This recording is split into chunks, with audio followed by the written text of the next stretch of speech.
Have you ever tried to set up a friend on a blind date?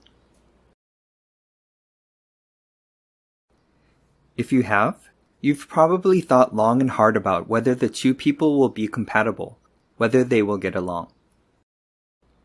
In English, when we form sentences, sometimes we have to do the same thing with subjects and verbs. We call this subject-verb agreement. This can be a very difficult thing to get used to, especially if there is no subject-verb agreement in your first language, for example, Japanese.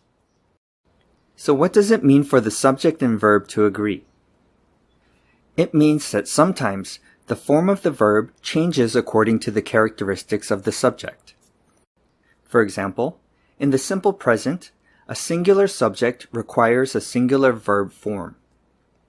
If your subject is he, she, or it, or a singular countable noun, the verb will need to have an S at the end. Let's observe subjects and verbs in a lab setting.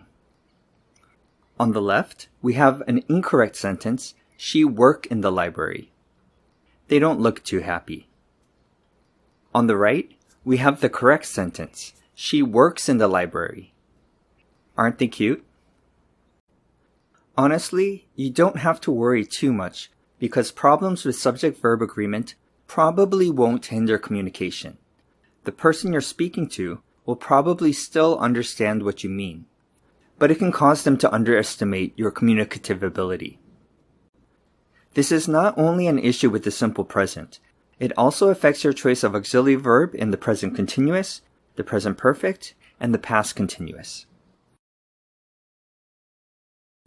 In these tenses, the subject has a verb form that they agree with and want to get along with. Please remember to choose the correct verb form so that there is harmony between the subject and verb. One tip is that the third person also likes auxiliary verbs that have an S.